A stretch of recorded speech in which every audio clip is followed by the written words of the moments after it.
hate going around there. We're joined by FS1 NBA analyst Chris Broussard. Wow. Chris, how close are the Cavs to having to blow up the roster? I want to know who this executive is. Danny Ainge. Really? right? Danny Ainge. I mean, are we serious? Blow it up? 14 games in. 14 games in, you traded your second best player, who's a top 10, 15 player in the league. Absolutely. And the guy you got for him is not playing. You're not going to know who you are. You're not even going to come close to knowing who you are until Isaiah's back. That's number one. Derrick Rose and Tristan Thompson are also hurt. That's number two.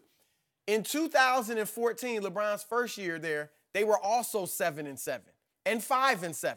So this has happened before. And then last year, as bad as the Cavs look, they looked just as bad last year. Yeah. From January 2nd on, they were 25-24. They lost 7 of their last 11 games of the regular season. And then what happened in the playoffs? We saw what happened in the playoffs. So no way. And that number one pick, the only circumstance I would consider, I wouldn't even do it for Boogie. You crazy. I would not do it for Boogie. Because here's the thing. That number one pick is protection in case LeBron leaves.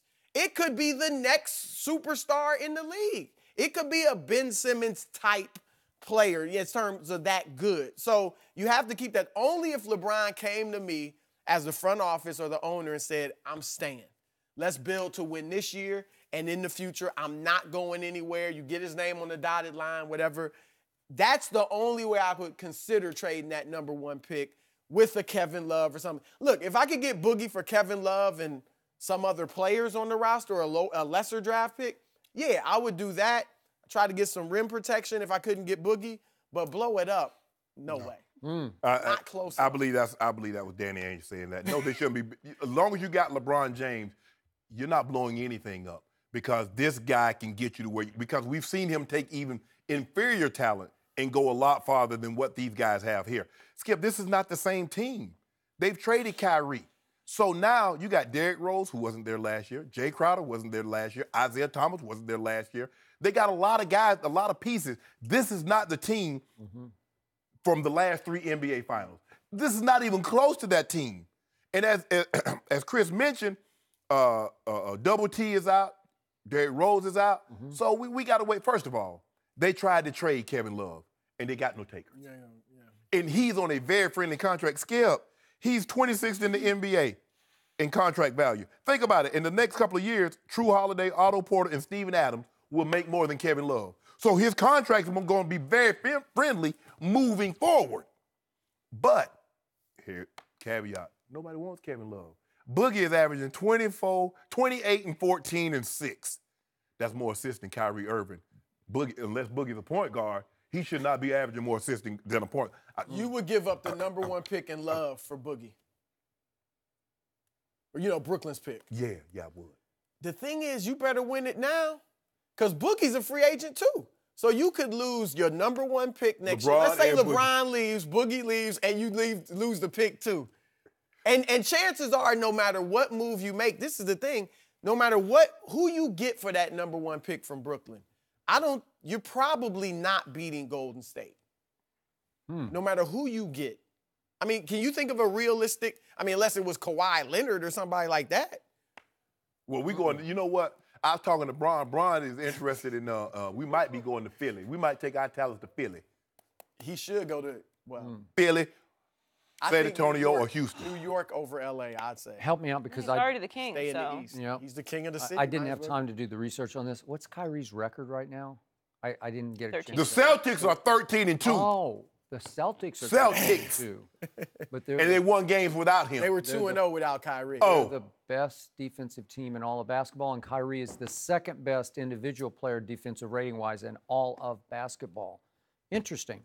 The Cleveland Cavaliers are dead last in defense efficiency, and they are now 7-7. And to take your stat a little bit farther, over the last 60 regular season games dating to last year, they're 30-30. That's not a good sign. That's a scary trend to me. Obviously, I need a bigger sample size. I need to get toward this year's trade deadline to see how this starts to evolve. I don't know what Isaiah Thomas is physically. Is he going to be right? He's indicating he will be right. He's got to be at his best because remember, he's in a contract year. Okay. He's never gotten his money that he should get. He's making $7 million. Well, I can't wait to see the all-time chemistry experiment that trying to fit Isaiah Thomas into this mix is going to create. Yeah. Because he's ball dominant and doesn't play a lot of defense, and he's how tall is he? 5'10"? I don't know. What listed as 5'9". Yeah. Well, if they list him at 5'9", he's 5'8". Okay. At most. He just might have the biggest heart in the NBA. I give him that, but he likes to have the basketball and he likes to shoot it when it matters the most. I admire that, but I'm not sure how that fits with LeBron's sort of. Don't you think that's similar to Kyrie, though? Yeah, it is. It is. And LeBron will get him easier shots. Except Kyrie doesn't need the basketball as much. Well, not as much. Shooter. He's a better he'll shooter. catch it and shoot it. He'll come off picks. He's got a little more of that in his repertoire. But in this case, we keep talking about it. I keep seeing old legs. I don't see old in Tristan yet. You see old legs in who? LeBron? No, yeah. But I mean, on defense, I do. He doesn't put it. He just can't play defense like he used to. Yeah. I'm seeing I'm seeing an aging player. He can still dominate games. I don't take anything away from that. But a lot of these players are on the downside. They're on the backside of their careers.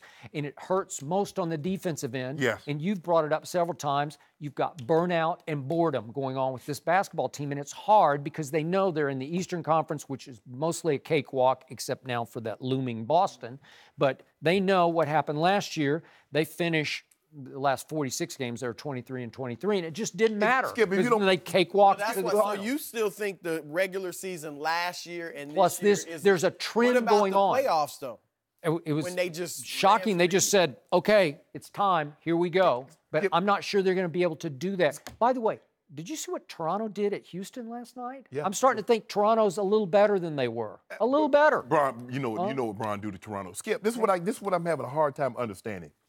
You say over the last 60 games, so that means 46 games last year and 14 games this year, correct? Yeah, 7 and 7. Yeah.